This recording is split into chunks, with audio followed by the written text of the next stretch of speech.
berdoa dengan memakai pengeras suara itu apakah sudah menyalahi surat Al-A'raf ayat 55? Tidak. Boleh berdoa pakai suara asal jangan teriak-teriak. Di samping itu kalau doanya untuk misalnya kamu doa khutbah Jumat, ya dah. Lah khutbah kuwi nganggo pengeras suara. Apa nek doa mbok pateni itu. Pas doa pengerasnya dipateni. Kalau memang khutbahnya tadi pakai pas doanya pakai pengeras saja boleh saja.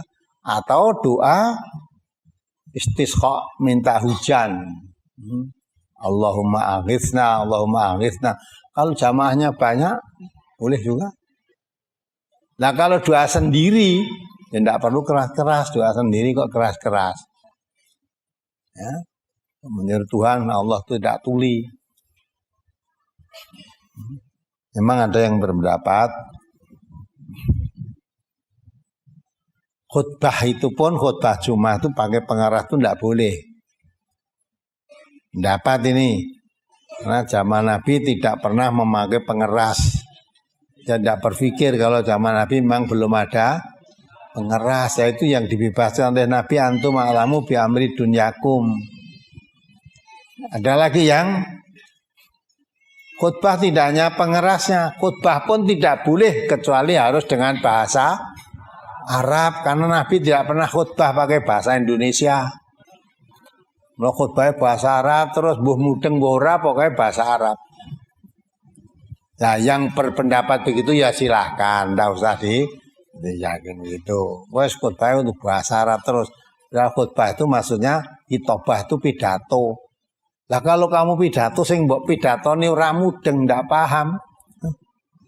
Mado turu nanti ya.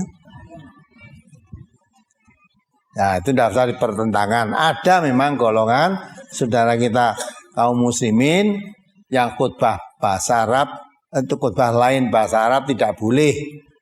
Khutbah pakai pengeras karena dikategorikan khutbah itu termasuk ibadah. Maka ibadah tidak boleh. Ya, pengeras zaman Nabi ibadahnya ya begitu. Kalau khutbah ya bahasa Arab. Dia tidak memahami Nabi ora mung nek khutbah tok bahasa Arab.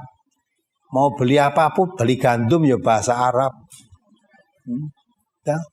Nabi bicara apapun bahasa Arab. Bahasa Indonesia belas tidak pernah Nabi. Tidak pernah Nabi. Nah, maka kalau kita doa dengan bahasa Indonesia kita boleh. Kalau memang itu doa bebas, doa permohonan kecuali doa-doa di dalam sholat. Ya.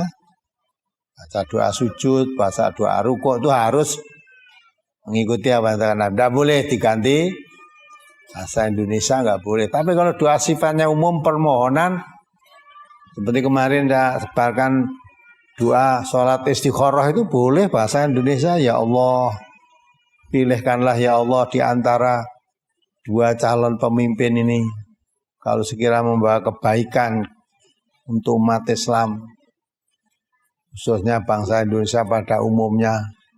Jika yang pilihkanlah yang baik. Dipilih, minta dipilihkan oleh Allah. Kalau dipilihkan oleh Allah, insya Allah pilihan Allah mesti benar.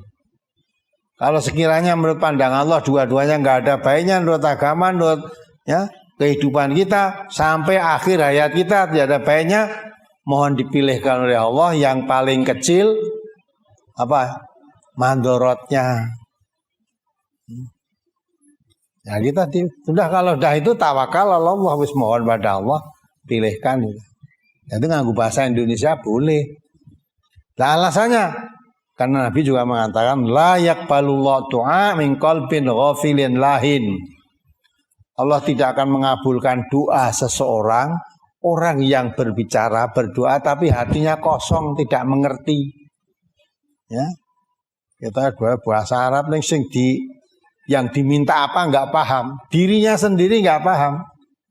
Malah walaupun sudah diberi, minta terus wong tidak paham. Yang diminta sama, diberikan terus tidak paham.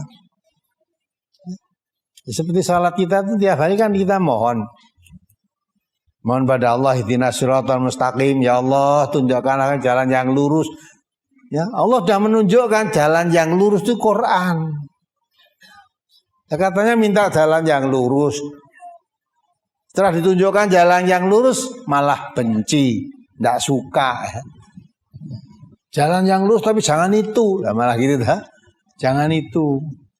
Nah, namanya nggak paham ini.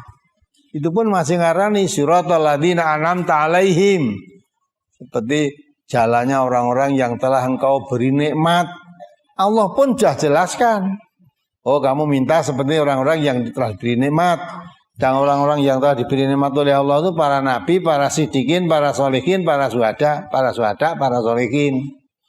Kalau kamu minta kenikmatan yang diberikan oleh Allah kepada para nabi, para siddiqin, para syuhada, para sholihin, jalannya ditunjukkan oleh Allah.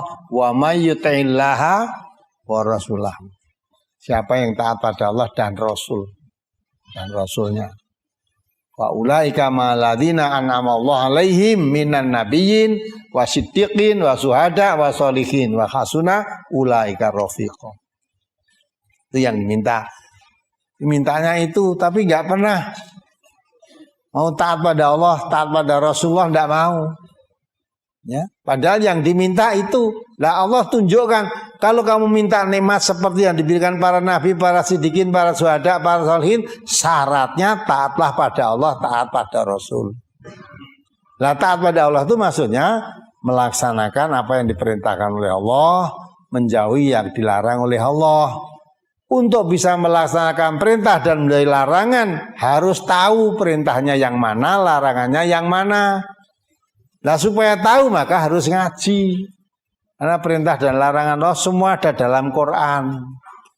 Ngaji itu dari tidak mengerti menjadi mengerti, bukan ngaji moco. Ya. Qurannya dibaca, tidak pernah dipahami. Hingga minta jalan yang lurus ditunjukkan, dijaluk, terus tapi diberi tidak pernah mau make. Ya. Kalau kita ihdinas siratal mustaqim, ya Allah tunjukkan jalan yang lurus. Allah sudah mengatakan Al-Quran itu faqad hudiya ila siratim mustaqim. Di Quran itu sungguh menunjukkan manusia ke jalan yang lurus. Wa anna hadza siratim mustaqiman fattabi'uhu. Ini Quran ini jalanku yang lurus, maka ikutilah dia. Sehingga kalau kita betul-betul di dalam salat membaca ihdinas siratal mustaqim, ya Allah tunjukkan jalan yang lurus, mestinya kita harus mengikuti Al-Quran. Karena Allah katakan wa anna hadza siratim mustaqiman fattabi'uhu. Ini Al-Quran ini jalanku yang lurus. Fattabi'uhu, ikutilah dia. Ikuti Quran tadi. Malah diterangkan selanjutnya wala tattabi'u subula. Jangan mengikuti jalan-jalan selain Al-Quran. Kalau minta jalan yang lurus, ikuti jalan Quran, jangan mengikuti selainnya. Jalan selain Al-Quran itu fatafarraqu bikum an sabili. Mau minta jalan yang lurus, lah kok yang ditempuh jalan selain Al-Quran. Tidak akan dapat jalan lurus, malah menjadikan kamu fatafarraqu bikum. Jadikan kamu makin jauh, makin berpecah belah, berpisah dari jalan yang lurus tadi. Ya, maka itulah pentingnya. Tadi kalau doa sifatnya umum, dengan bahasa pun boleh. Tapi kalau doa yang sudah baku, ditetapkan dalam doa-doa dalam sholat misalnya, laksanakan seperti yang contohkan Nabi.